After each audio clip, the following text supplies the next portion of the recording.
Estar en el ajo. En los ambientes de los tribunales, desde hace muchos siglos, los abogados gustan de salpicar sus controversias con frases en latín.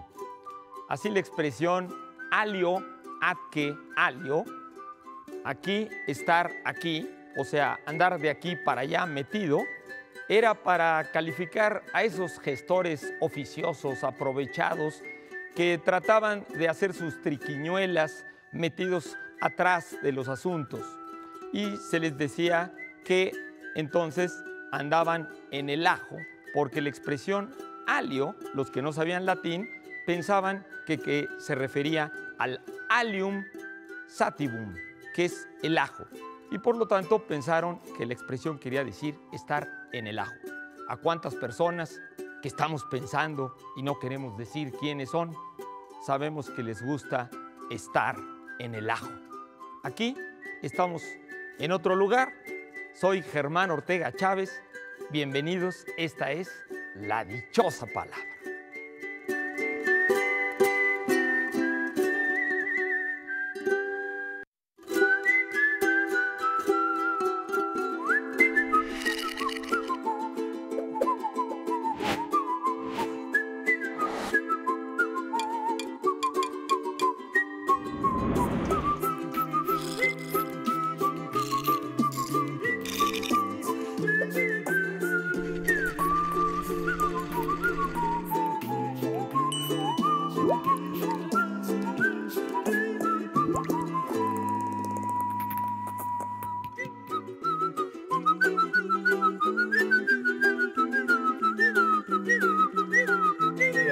Shakespeare, espero que todos pasen una muy buena noche.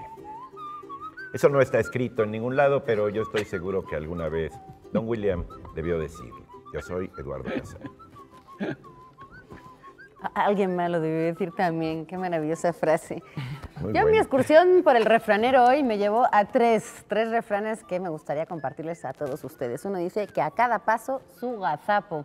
A nosotros aquí en La Dichosa Palabra tratamos de nada incurrir en ningún gazapo, pero de vez en cuando se nos van. Así que ustedes tienen todas las vías de comunicación posibles para hacernos ver nuestro error y poderlo corregir a tiempo. La segunda es, a cada parte hay 3 leguas de mal camino. Yo no sé lo que habrán tenido que hacer hoy para estar sentados viéndonos en la pantalla, pero de todas maneras agradecemos su compañía. Y el último, a la mesa y a la cama, solo una vez se llama. No vamos a dar la tercera llamada, puesto que sería la tercera, no sé cuántas veces le vamos a llamar, pero nos da mucho gusto que estemos aquí en La Dichosa Palabra. Muy buenas noches, yo soy Laura García. Miguel Ángel, el artista, era un genio, pero poca gente sabe que tenía muy mal genio. Era colérico y perdía mucho la paciencia. Le escribió una carta a sus amigos ya cuando era un hombre mayor, y en esta carta dice lo siguiente: la pintura y la escultura, el trabajo y la buena fe han sido mi ruina y continuamente voy de mal en peor. Mejor habría sido para mí si durante mi juventud me hubiera dedicado a fabricar mechas. Lo dice Miguel Ángel, ni más ni menos. Poca gente sabe también que era poeta. Escribió muchos versos y voy a citar 2 de ellos. Mi alegría es la melancolía y mi reposo es este malestar. Soy Pablo Boullosa, no soy un genio, pero también tengo mal genio. Buenas noches. Por cierto, yo tengo una edición de los poemas de Miguel Ángel en Cátedra, una muy bonita edición en Cátedra, probablemente deba ser accesible todavía esa edición. Bueno, desde la mañana preguntamos en redes, menciona un libro que haya cambiado mucho tu manera de pensar. Ya tenemos muchas de sus respuestas por acá. A ver, Laurita. Rosario Ochoa dice, el arte de amar de Eric Fromm me ayudó a comprender el sentido de la vida. Y Adriana Armenta dice, el extranjero de Albert Camus me hizo entender cómo funciona la sociedad. Buena esa. Bueno, yo tengo una de Damián, dice que Siddhartha, porque fue una ventana que le enseñó que hay vida más allá del occidentalismo. Así es. Muy bien. Yo voy a citar uno que no conozco. José García dice que ese libro es La última lección de Jeffrey Zaslow y Randy Pausch. Nunca lo conozco, pero bueno, muy bien. Pero, pues, ¿A él lo le cambió? A él le cambió. A él lo Se cambió. vale, todo se vale. Muy bien. Aquí Daniel nos dice precisamente que la metamorfosis que tenemos aquí, que vamos a obsequiar de Franz Kafka, dice, veo de forma diferente a los insectos y a los monstruos. Pues sí, ya no los pisa porque no vayan a ser un contador público, Por decir algo. por decir algo. Por decir algo. Por Bueno, algo que era un estamos contador pensando. público. Bueno, Ay. vamos con sus preguntas que nos llegan de las redes.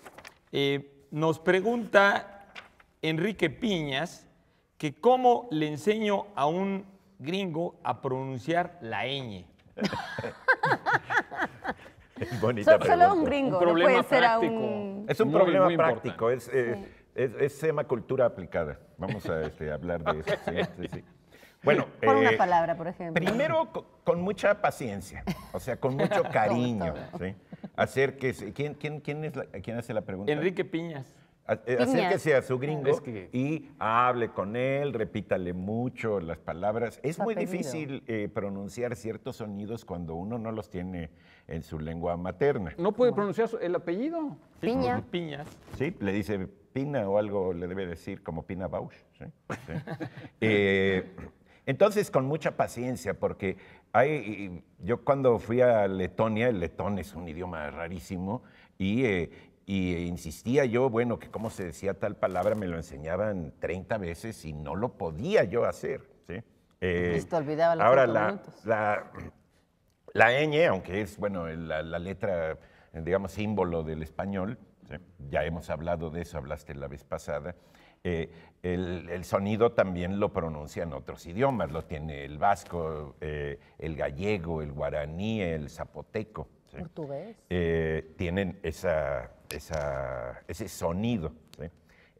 Los sonidos de las palabras vienen por el tipo de emisión del aire y de articulación, con todos los órganos, digamos, de articulación de las palabras. La ñ es una nasal. ¿Sí? Nasal es que es palatal. Ujú. Tiene que ver con dónde coloca uno la lengua, si hacia atrás, hacia el velo del paladar, un poco más atrás o así.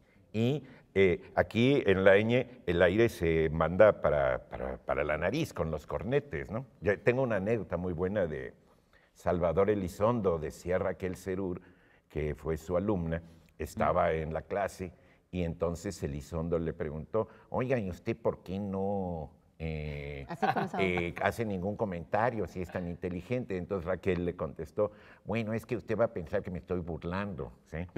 Porque la cuestión de la gangosidad pues tiene que ver con cerrar, ¿sí? Una manera, digamos, si tiene ahí al gringo la mano, tápele pónganlo a decir nana, así, con la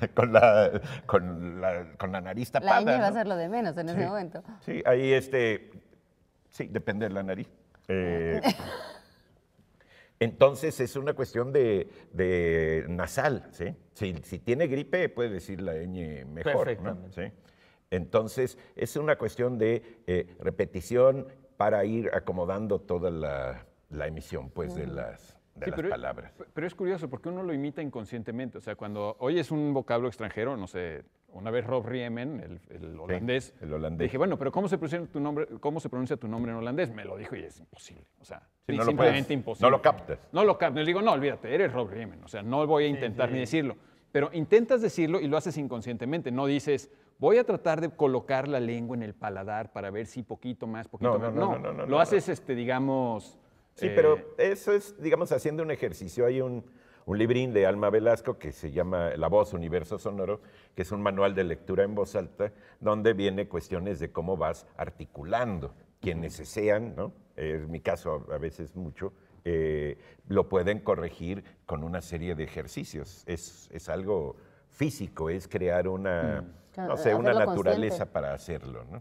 Claro, como hacía Demóstenes, ¿no? Pasa Se mucho echaba con la- piedras para poder, él que tenía muchos problemas, pues, para poder con las piedras tratar de pronunciar de la manera más correcta. Y ahorita que decías de la... Por eso Demóstenes no tenía los dientes bien, porque se los había roto a pedradas.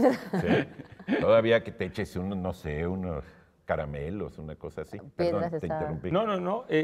No, iba a decir que ahorita que hablaste de la emisión de sonido, sí, una diferencia que tenemos con los grandes primates es que los grandes primates tienen el punto donde se conecta la tráquea con la faringe, o sea, el estómago hacia los pulmones, lo tienen mucho más abajo porque es más seguro el comer un alimento, introducir agua o algo y que se cierren las válvulas y dirijan el aire o la comida a un lugar a otro. Nosotros lo tenemos muy alto y lo cual es muy peligroso porque nos podemos ahogar, pero eso permite justamente un mayor manejo de la dirección del aire. O sea, tenemos el punto de la conexión muy alto para poder justamente dirigir el aire a diferentes partes de la cavidad. Y entonces Sí, eso es una nos permite. Pasa cuestión mucho de aire y con la articulación. R.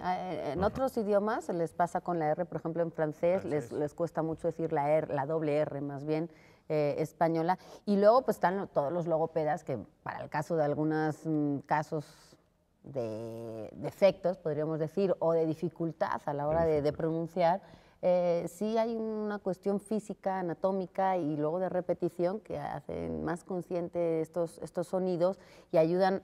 A lo mejor al principio sí cuesta un poco, porque como bien dices, uno lo hace de manera espontánea y natural, nadie está pensando dónde está colocando cada parte del cuerpo para hablar, pero si alguien quiere reestructurar eso, lo hace consciente o lo hace consciente, lo repite hasta que se vuelve algo natural. De hecho, los niños tienen esa flexibilidad o plasticidad para acomodar digamos, sus músculos internos para pronunciar un idioma. Y cuando pierdes esa plasticidad ya es muy difícil. O sea, un niño puede imitar cualquier acento de cualquier idioma del mundo, o sea, pero ya que lo desarrollas, ya te cuesta mucho trabajo volver a articular letras que no están en tu idioma. Sí, como el caso de muchos escritores que han llegado a manejar fantásticamente un idioma, pero no pueden hablarlo bien. Aunque pueden escribirlo perfecto y entenderlo perfecto. Bueno, nuestra dichosa palabra del día de hoy, les estamos preguntando, gran abundancia de algo en particular, si no es perjudicial.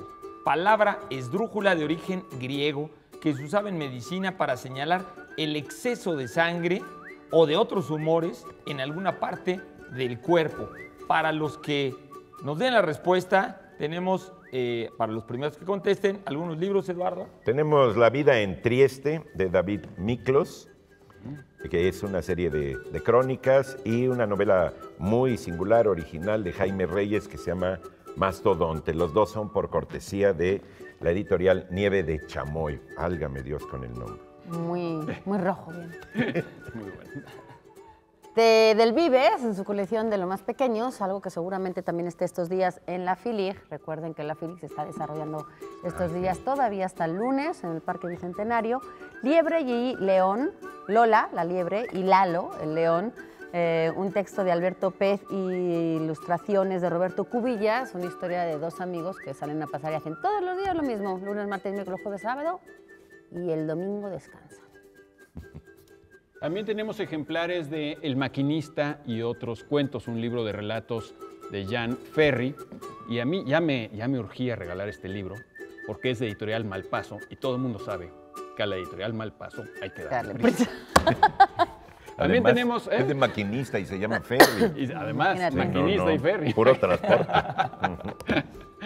Y tenemos una suscripción anual a la revista Este País, que está estrenando diseño y que tiene artículos, entre otros, de Homero Aridgis, Mónica Lavín, Merlin Donald, el gran neurocientífico canadiense, Agustín Carstens, etc. Pues nos tenemos que ir a una pausa y en unos minutos regresamos con ustedes, aquí a La Dichosa Palabra.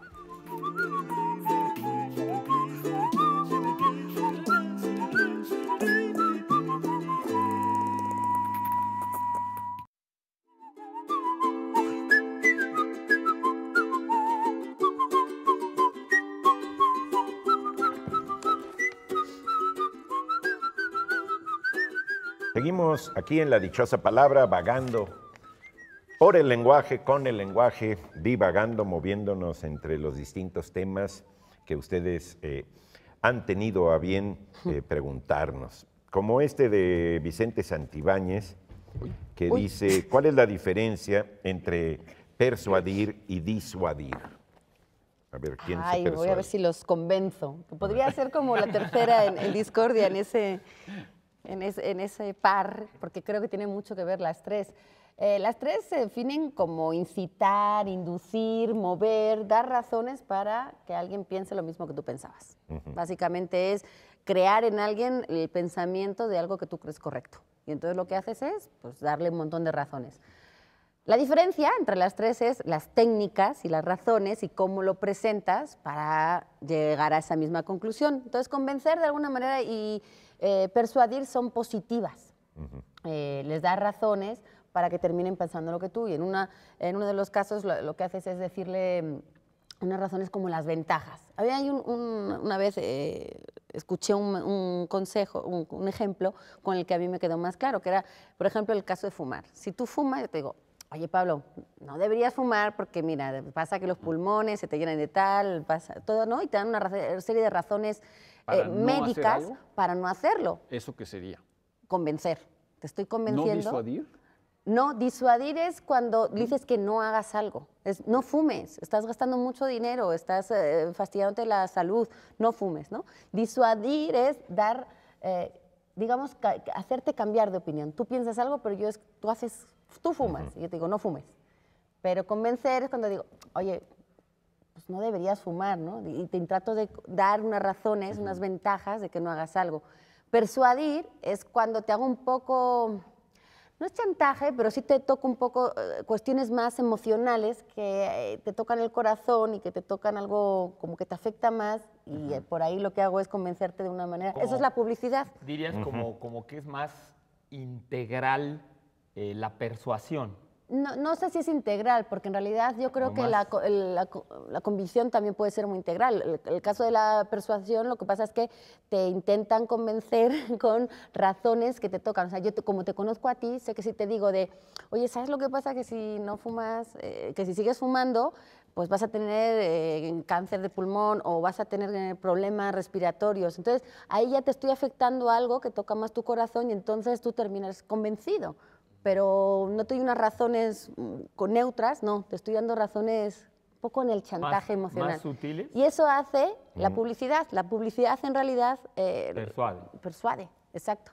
Las tres tienen que ver con, y disuadir, por supuesto, es lo que te dice, pues no fumes, deja de hacer lo que estás haciendo. A lo mejor si, por ejemplo, no sé, estoy pensando, persuadir que tiene que ver con completo. Ahí voy, a la etimología, completo, espera, ¿no? porque la etimología, en el caso de persuadir y disuadir, sí tiene que ver la misma raíz, que es suadere, que es aconsejar con palabras dulces. Suave. Curiosamente, la etimología del indoeuropeo tiene que ver con dulce, con agradable, suave. Como los tacos ¿no? de suadire.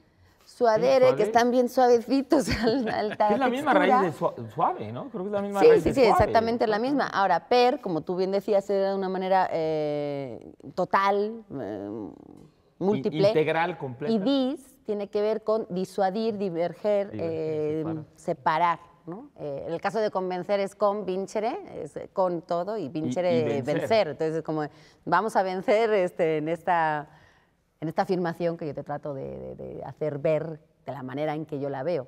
La idea es llegar a la conclusión de que lo que yo veo, de la forma que yo lo veo, tú termines viéndolo igual. Entonces se puede convencer, se puede persuadir o se puede disuadir, pero digamos que la conclusión es la misma, terminamos pensando lo mismo. A veces la disuasión puede ser, no sé, mediante leyes, por ejemplo, ¿no? O sea, si impongo multas carísimas para el que mastica chicle, como hacen en Singapur, ¿no? Te multan con miles de dólares y te encuentran Un mascando robo, chicle, ¿no? etcétera. Sí. Entonces estás disuadiendo a la gente para que no se le ocurra masticar chicle, ¿no? Yo he oído el término disuasión también en cuestiones de fuerza. Es decir, Sí, sí. hay tácticas de disuasión en Claro. términos policíacos, ¿no? Sí, sí, Como sí, cuando sí. los bañan, que ven que todos están muy cochinos y dicen, no, pues vamos a bañarlos con unas mangueras. En Chile Es lo hacen una- mucho, A estos ¿no? cochinos Es un servicio a la manifestantes. comunidad. Es un servicio a la comunidad. Bueno, pero es para que dejes de hacer lo que estabas Para haciendo. que dejes de hacer Claro, eso y te claro, pongas a jabonarte o a hacer otras cosas. Algunos dicen que las bombas atómicas fueron la gran disuasión para que no Disuasión. hubiera guerra. Esa es la más Unión radical de todas. Lo que es Soviética. interesante es que tanto disuadir, que se disuade por la fuerza y todo eso, disuasión como persuasión tiene que ver con suave, con hacerlo suavemente.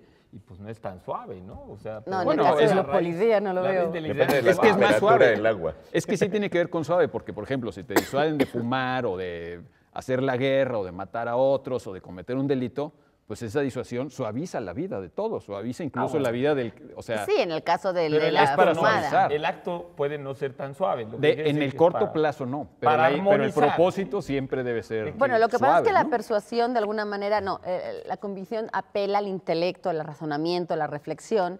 La persuasión apela más a lo sentimental y a lo emocional. De tal manera que es como de, te va a echar la lagrimita y vas a ver cómo terminas convencido. Está bien. La disuasión, no, la disuasión. Me has ¿Te convencido? no me persuadiste. Que me llegó mucho lo que dijiste. Voy con la dichosa, ¿sí? Pues seamos. Bueno. La dichosa definición es gran abundancia de algo en particular si no es perjudicial. Palabra esdrújula de origen griego que se usaba en medicina para señalar el exceso de sangre, ¿ya ven? O de otros humores en alguna parte del cuerpo. ¿Tenemos? Tenemos esta serie, bueno, 2 libros de la serie de la guerra de sexto A. Sexto A es una clase que se pelea mucho con los de sexto B y resulta que hay 2 niños del sexto A que narran cómo está siendo una semana en la que les ponen una serie de pruebas de las asignaturas y demás. Y bueno, pues Inés y Albert son los que cuentan lo que pasa en estos 2 libros, Alérgicos a sexto B o Los matados contraatacan. Todos hemos tenido nuestras historias en las escuelas, así que todos nos vamos a sentir muy identificados, pero si sus hijos lo están pasando mal, esto puede ser una manera divertida de hacerles convencer. Es de Sara Cano y es de la editorial Alfaguara. Y esta cortesía de Penguin Random House para todos los que gustan de las novelas negras. El gran desierto de James Ellroy. El desierto y el desierto. Y para ustedes, Derecho y Literatura, una alianza que subvierte el orden. Aleida Hernández Cervantes, que es la coordinadora de este texto de Bonilla Artigas Editores, que suena interesantísimo. Nos dice, el propósito de este texto es descolocar al derecho, es moverlo de su cómoda autoconciencia de completud, seguridad y suficiencia, insistirle en la necesidad de salir de su diálogo interno. Suena realmente muy recomendable para nuestros abogados, para los licenciados. Está bien. ¿Todavía nos da tiempo de otra palabra o no? Bueno, Raúl Ignacio pregunta sobre Romain Gary. Romain Gary. Sí. Romain Gary. Bueno, Romain Gary es un escritor francés que, pues no sé, yo pienso, yo no lo he leído, vi una película basada en la novela, una de las novelas más famosas de él, Madame Rosa, y pues es un personaje muy particular porque es una especie, le decían que era como un gitano aristócrata, ¿no? Como un hombre relacionado con el jet set, pero también un marginal del mundo del jet set. Estuvo casado con Jeanne Seberg, una guapísima actriz, que se suicidó ella y él se suicidó al año. Y era un gran vividor, era un hombre muy querido por sus amigos, muy simpático. ¿De qué época es? ¿Siglo XX? Del siglo XX. Romain Gary se suicidó en los 80s, ¿no? Se suicidó en 1980 y pico, ¿no? 80, creo que 1980. Gary nació, creo que en 14 más o menos, en 1914. Y Romain Gary nació en Vilnius, en los países bálticos, allá en Lituania, ¿sí? Y llegó a París muy temprano. Era un políglota, manejaba perfectamente 6 o 7 idiomas, hablaba perfecto el polaco, hablaba perfecto el ruso, hablaba también perfecto el francés, el inglés, el español y podía entender muchos otros idiomas, incluso escribía en varios idiomas. Su literatura es una literatura que gustó mucho en ese periodo en Francia a los jóvenes y a la nueva ola francesa, ¿no? Fue muy amigo de Albert Camus y muy amigo, eran muy cercanos. Y su literatura fue calificada como una especie de picaresca moderna, de un juego con el mundo moderno, pero con un gran sentido del humor.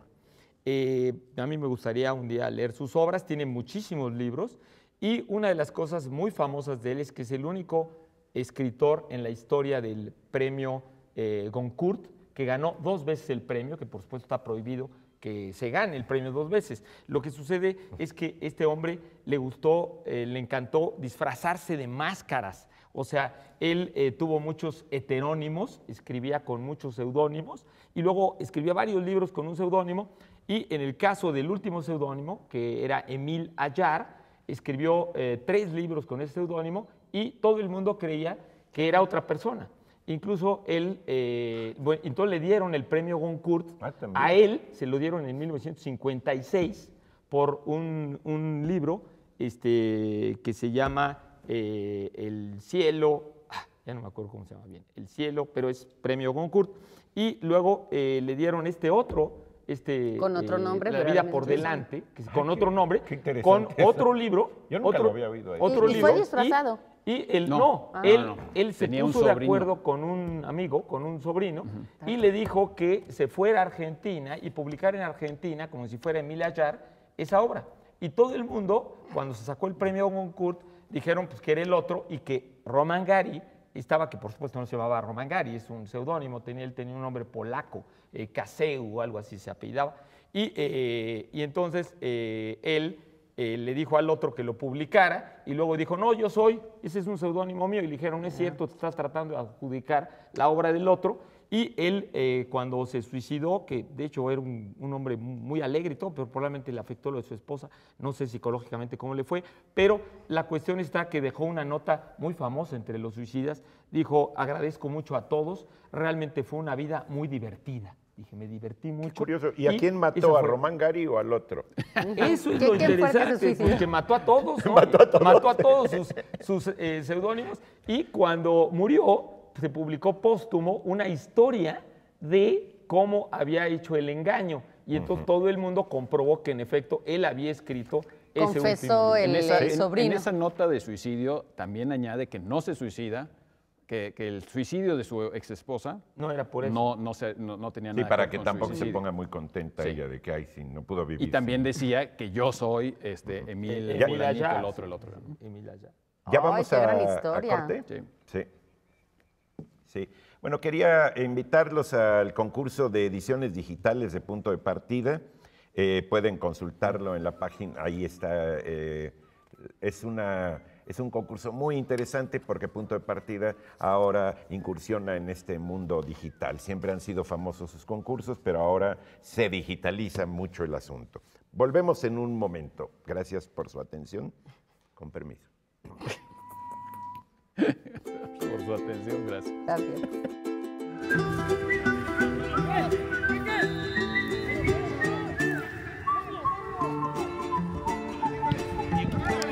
Un saludo del equipo Monarcas, todos. Un saludo a la dichosa palabra. Y felicidades por sus 15 años.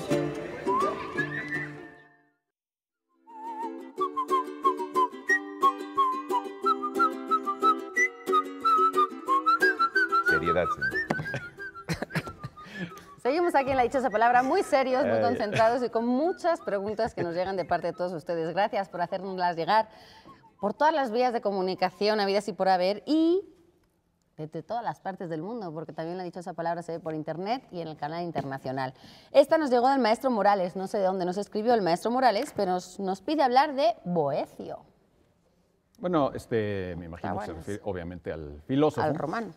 Al filósofo romano, también llamado el último filósofo romano y el primero de los escolásticos, porque lo que hizo esencialmente, digamos, lo más importante fue, pongámoslo así, fue como darle una carta de naturalización a la filosofía griega Está bueno. en el cristianismo. Boecio ya era de una familia, sí, romana, muy importante, una familia de estas patricias con grandes antecedentes, y gran abolengo, como decías la vez pasada, pero ya convertida al cristianismo.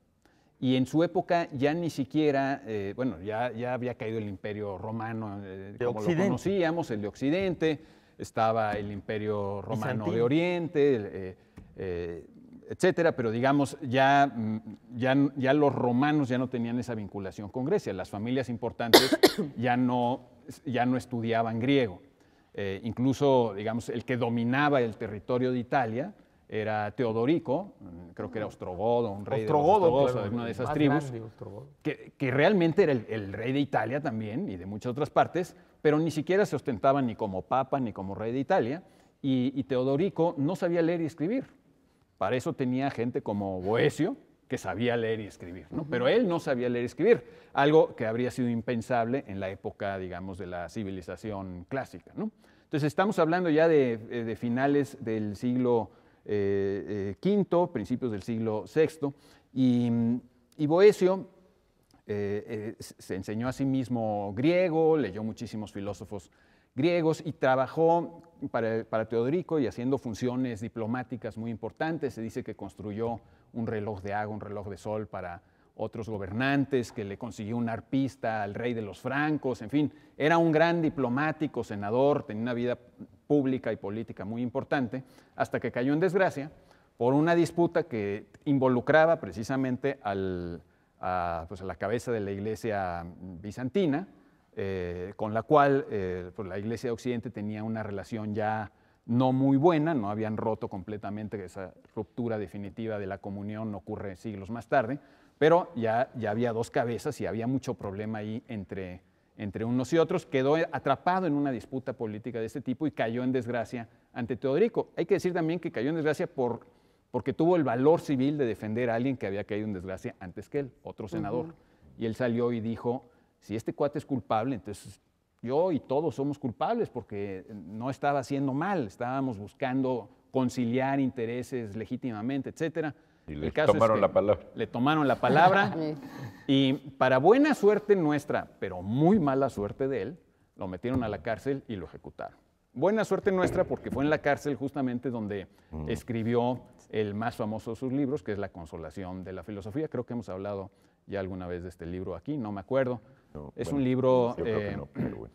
pues muy importante para los escolásticos, aunque curiosamente no es exactamente un libro cristiano. No cita la Biblia, no cita autoridades judeocristianas.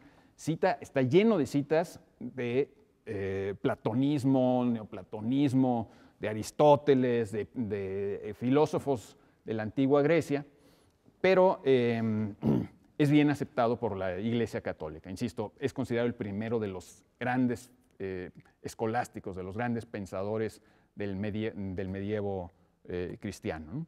Y este libro es una especie de diálogo, bueno, no es una especie, es un diálogo entre él mismo, en la cárcel, deprimido, sintiéndose pues, que su fortuna se ha ido a la porra, con una personificación de la filosofía como si fuera una señora muy sabia, un poco como la Diotima del banquete de Platón. Yo creo que ese es el una modelo. visita conyugal con las filosofías. Exactamente. Exactamente. Y la Filosofía filosofía diaria. optimista intenta consolar a este hombre cuya fortuna se ha ido a la porra. De hecho, esta expresión de la rueda de la fortuna, que por cierto es muy famosa también recientemente por esta novela maravillosa de John Kennedy Toole, ¿cómo se llama? La conjura de los necios. Porque el Buenísimo. protagonista, Ignacio J. Reilly, lee todo el tiempo a Boecio y habla de la rueda fortuna, ¿no? Y la rueda fortuna pues es la vida temporal que pues da vueltas, ¿no? A veces te va bien, a veces te va muy mal. Mucha gente a la que le va súper bien, pues en realidad le va súper mal o le va a acabar yendo muy mal. Los de abajo suben, los de arriba bajan.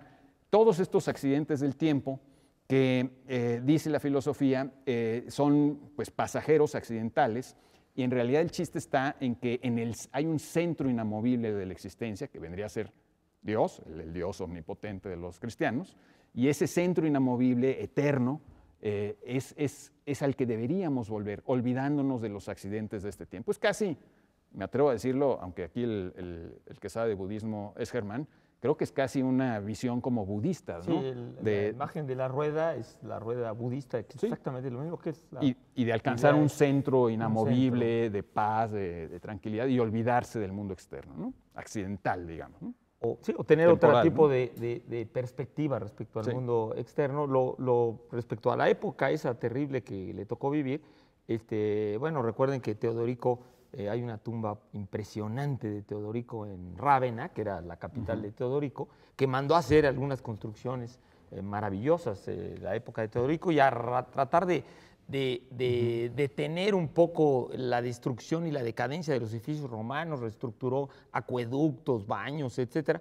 Pero es un momento justo clave porque unos pocos años después de la muerte de Boecio es cuando se cierra la academia en Atenas. O sea, Justiniano, le toca la vida de Justiniano, el emperador que hace la iglesia de Santa Sofía, y cuando cierran justamente es contemporáneo de Casiodoro, de Amonio Hermias y de Simplicio o Limpiodoro, que son los últimos filósofos, ninguno de la categoría y de la dimensión de Boecio, por supuesto, ¿no? Y sobre tiene todo muchos de la cargos influencia, porque- públicos, ¿no? Importantes, porque Sí. fue cónsul. Senador y cónsul, etcétera, y sus hijos Bueno, eran lo que cónsules. lo que ahora es cónsul, que no sé si entonces... En ese Pero digamos, momento que se más allá de su desestructuraba, ¿no? mérito particular, fue súper influyente porque fue un bestseller en la Edad Media. Se dice que la Biblia, la Leyenda Dorada y la Consolación de la Filosofía eran los libros así que más se leían. Entonces, realmente, más allá de sus méritos Cuando individuales más los que tiene, bestseller su era- influencia fue enorme.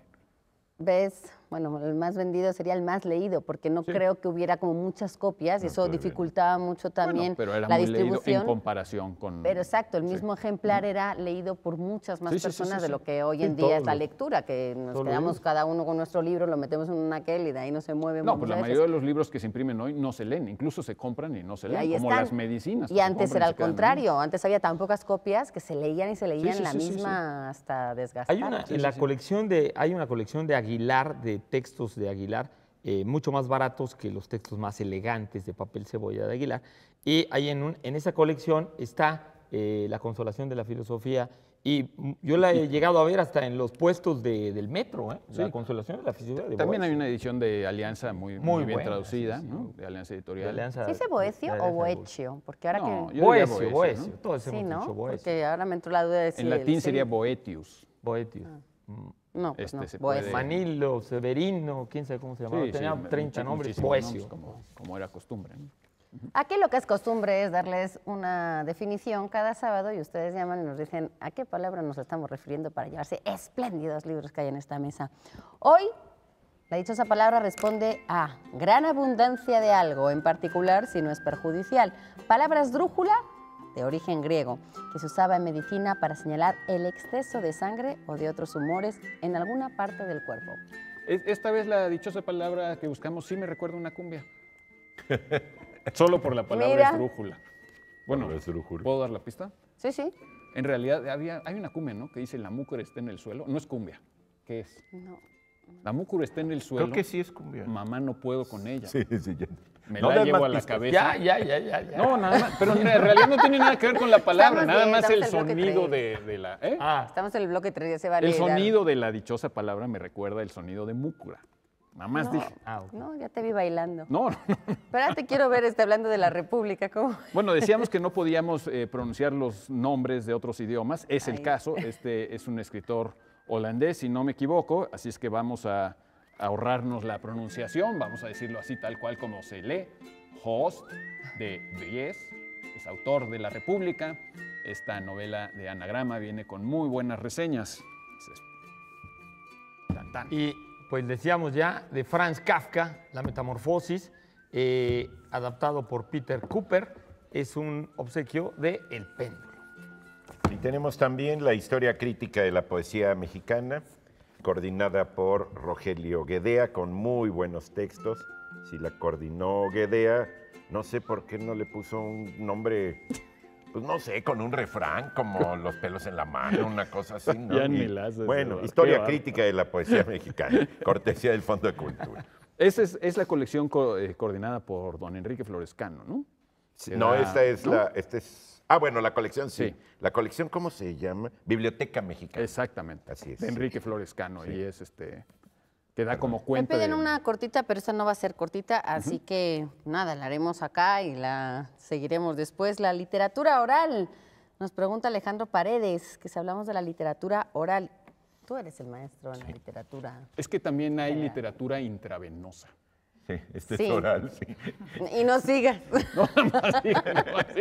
porque hay un montón de métodos para cápsula. administrar medicina. Bueno, algunos dicen que el término literatura oral es una contradicción. Walter Ong, autor de una Sí. cosa que se llama La oralidad, dice que es como pensar que los caballos son automóviles como sin ruedas, ¿no? Sí. Porque literatura tiene que ver con letra y el carácter oral se transmite, digamos, de viva voz, ¿no? Y básicamente se almacena en la memoria y así, ¿no? Ahora, hay muchos contadores, cuenteros magníficos de carácter popular, no famosos, que son muy buenos para contar. Es el caso de Heraclio Cepeda, de quien hemos hablado muchas veces, ¿no? Que aunque luego eso se registra, pongan ustedes en un disco, ¿sí? No es lo mismo porque no tienes la gestualidad, no tienes el cuerpo, no tienes las velocidades de la voz, los ademanes, todo lo que va constituyendo una transmisión oral de algo, de un elemento de ficción, ¿no? Como los trovadores y todo la literatura que antes, es que no sé si se llamaría literatura en ese momento, pero tendría que ver con contar. Sí, sí, sí, sí, sí.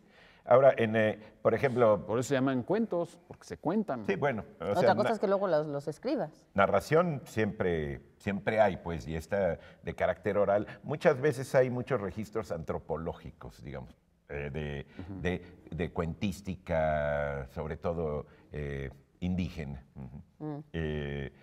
Y tiene otras estructuras y otras maneras de hacerse que la literatura ya escrita, que va como recurriendo a formatos que se van repitiendo, a ciertos, no sé, es cierto formato, esa es la palabra, ¿no? Actualmente hay una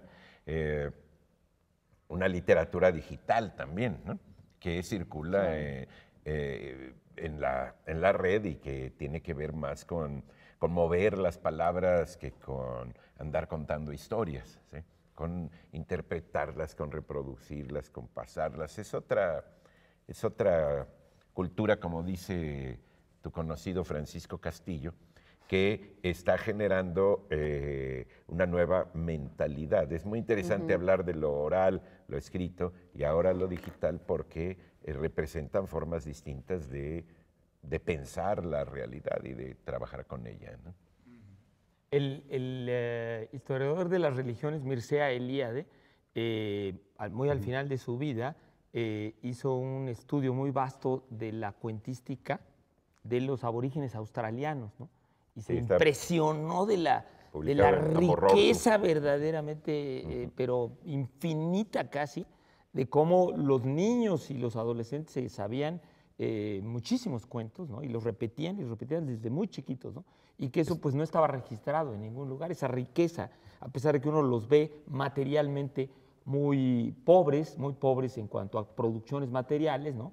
Prácticamente desnudos, con unas pocas cosas, unas pocas lanzas. No, hombre, Sin pero- embargo, su tradición de literatura oral, ¿no? Era, pero verdaderamente. ¿Qué pasa mucho con las...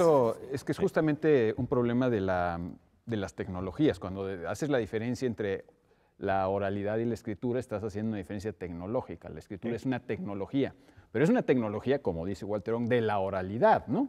La oralidad es la base de todas estas otras tecnologías digitales, lo que tú quieras.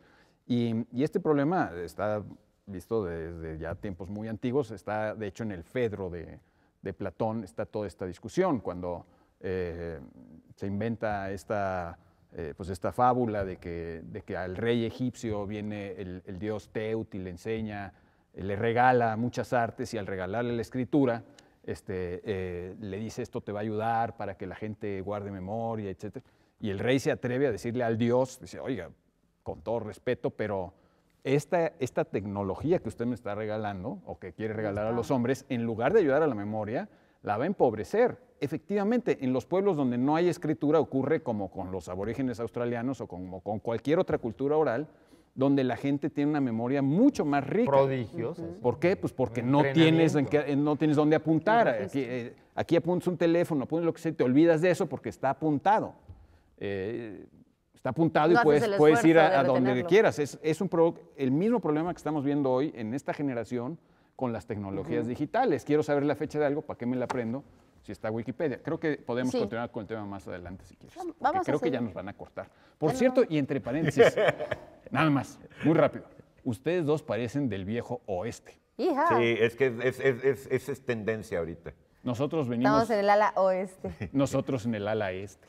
Sí, sí, sí. Así hace más frío que Son Pues distintas vamos a culturas. volver ahora en unos minutitos para seguir hablando aquí de la literatura. Ahora lo de lo que no se nos ocurra. No se vayan.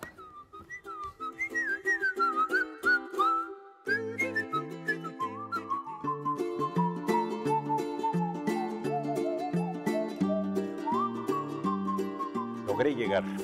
Gracias a que todavía tengo tantita energía física y a que estoy leyendo este libro de Alfonso Mendiola, Retórica, Comunicación y Realidad. Es un libro sobre cómo la sociedad se reproduce por medio de comunicaciones persuasivas, es decir, observa a los observadores. Él es un gran profesor de la Universidad Iberoamericana quien publica esto, y de lo que trata es de cómo, por ejemplo, Bernal Díaz del Castillo, en La verdadera historia de la conquista de la Nueva España, proyecta sus lecturas sobre lo que escribe y cómo hay modelos retóricos para nuestra manera de ver a través del lenguaje las cosas. Realmente es un libro que se tiene que estudiar, no solamente leer, pero los invito a hacer ese esfuerzo con sus fichas, con su lapicito para que no manchen mucho el libro y para que vayan estudiándolo con la calma con la que realmente podemos asimilar el conocimiento. Este libro, si está en sus bibliotecas, sabrán mucho sobre ustedes mismos y sobre la historia.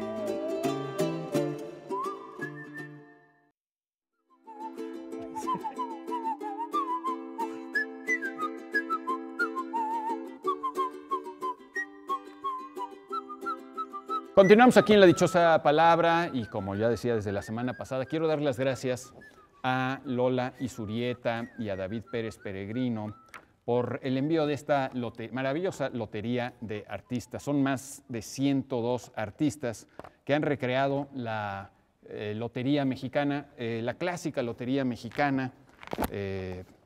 Pues para jugar lotería viene hasta con sus frijolitos, ¿no? Con un rosa mexicano. A ver, en la cámara no te está eso. Ahí va. Eso. Tiene sus Oh, frijolitos. Miren nada más, vienen con todas las fichas. Para jugar. Muy El torero, la sirena, Ah, sí. El con las- chamuco. Cada una de las fichas fue hecha por un artista la mexicano calavera. Frijolitos. contemporáneo. Hasta con un USB. ¿Un esto sí es USB? bien moderno. La A eso lotería. sí no sé qué traiga, no lo he metido. En No el... tengo dónde enchufarlo, pero luego les digo. Pero trae sus frijolitos. Trae sus frijolitos y sus cartas y todo. Viene con Es una todo. chulada de... Fantástico. Muchísimas, muchísimas gracias por este regalo Van a jugar. maravilloso que nos han hecho. Y bueno, vamos a continuar con sus palabras porque creo que ya no tenemos muchísimo tiempo. A ver, Nos pásame. pregunta Sergio Morales Polo, ¿cuál es el texto más corto y cuál es el texto más largo conocidos que se hayan escrito? Uy. Yo hace como 2 años, cuando publiqué Enredados, hice esta investigación justamente de las minificciones y los microcuentos, de cómo habían tenido un precedente, de cómo se había escrito desde antes relatos, digamos, cortos. Pero voy a empezar por el más largo porque es más corto. Ah, oh, las paradojas Yo no de sé la cuántos dichosa hay palabra. de ficción y de historias, digamos, publicadas recientemente que están tan de moda ahora las sagas y se pueden considerar que una saga es un mismo texto y entonces se juntarían. Lo que sí sé es que En busca del tiempo perdido siempre se ha tomado históricamente y como un clásico que ha sido el más largo escrito por Proust. y que tiene 9 millones y medio de caracteres. Ese está considerado como, si no el más largo, porque es muy difícil ahora establecer. Depende de qué consideres como el texto, porque estaría la comedia humana de Balzac, que es mucho más grande. Muchísimo más grande. Claro, exacto. O estaría todo lo el que del tiene que ver chino con- aquel. No, estaría el Mahabharata. El Sí. Mahabharata está por mucha Bueno. gente la construcción, el tejido literario, la narración Sí. más larga que jamás Y se que haya todos son compendios además y hay muchos textos que tienen Sí. que ver con tomos, en fin. Es muy difícil establecerlos. En cuanto al corto... Ese es lo largo. Ese es ¿Qué el largo. el corto? El corto siempre se ha dicho que el de Augusto Monterroso se toma siempre como el dinosaurio, uno de los textos, o los cuentos más cortos. Cuando despertó, el dinosaurio aún estaba ahí.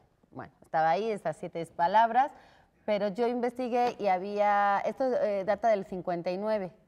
En el 2005, Lomelí, mexicano, escribió El emigrante, que dice, ¿olvida usted algo?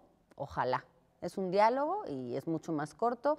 Y el hecho de que el título sea El emigrante dice mucho más del texto, porque esta conversación, que podría ser Olvida usted algo, ojalá, no tiene la misma coyuntura o el mismo significado, la misma connotación cuando lo dice un emigrante que se supone que está abandonando su casa, su trabajo, su familia, su tierra, Claro, y entonces además, este ojalá ecos, evoca muchas ecos, más cosas, ¿no? De la nostalgia y de... Encontré uno más corto que estaba escrito por Juan Pedro Aparicio en 2006, español, el que se titulaba Yo. Entonces, en este caso es una sola palabra, 3 caracteres, y le pones el punto también. ¿Cómo se titulaba? Esa es la cosa. Todo tiene sentido en cuanto ves el título, porque si no, falta un poco de contexto. ¿El En este título caso se es? llama Luis XIV. Ah. Entonces, tiene que ver con la tiranía, con el, ¿no? El ¿qué hecho dijo? El Estado de soy Y yo. todo el texto dice yo. yo. El Estado soy yo. Luis XIV, yo. Y yo pensé que ese era el más corto y me sentía la más orgullosa de haber encontrado ese texto tan corto de una sola palabra, pero Bev, me lo encontré meses después de haber publicado una letra. en Enredados y me dijo, Laura, no, Ackerman tiene una más corta todavía que es una F. Y es una F y un punto. Entonces, otra vez, así suelto, pues no tiene mucho sentido, pero en cuanto tú lees el título, ya entiendes un El poco lo que título tiene. es...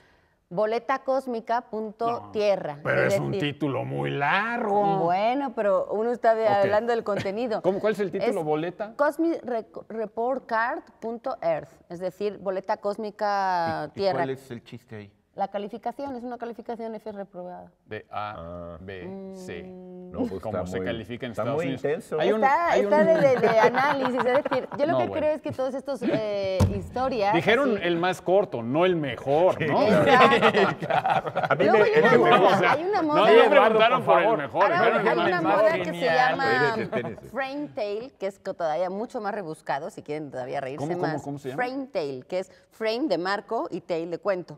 Y es tal cual, le ponen un marco a una pared en blanco, así como los que tenemos aquí nosotros, sin ninguna palabra, y entonces es como, invente usted una historia. Muchos lo critican porque dice que ahí no hay historias, ahí hay nada más un juego. A mí me También gusta está el uno que texto dice, de- había una vez un colorín colorado. Ah, ¿A poco no está qué bonito? bonito. Y entre medias lo Dicho que esa quieras. frase que ya nos vayamos. solamente de Julio Trujillo, un poema que se llama Proa. El texto dice, va. Ese es muy bueno. Dichosa palabra, gran abundancia de algo en particular, si no es perjudicial. Palabra esdrújula de origen griego que se usaba en medicina para señalar el exceso de sangre, como cuando uno es un sangrón, o de otros humores en alguna parte del cuerpo. La respuesta es plétora y recibimos una plétora de Ahora respuestas. ponte a cantar. Como, ¿eh? Ahora ponte a cantar. La plétora está en el suelo, mamá, no puedo. Entre la plétora de ganadores están Héctor Osorio, María del Carmen Torres, Belisario González, Mónica Navarrete, Armando Arellano, Mónica Medina y muchos otros más. ¡Felicidades! Felicidades a todos los que aguantaron hoy la dichosa palabra, incluyéndonos Eduardo Casar, Laura García, el viejo oeste de la dichosa palabra, y el este, Germán Ortega y Pablo Sergio. Orgullosa en el medio. Nos vemos la próxima semana. ¡Sí!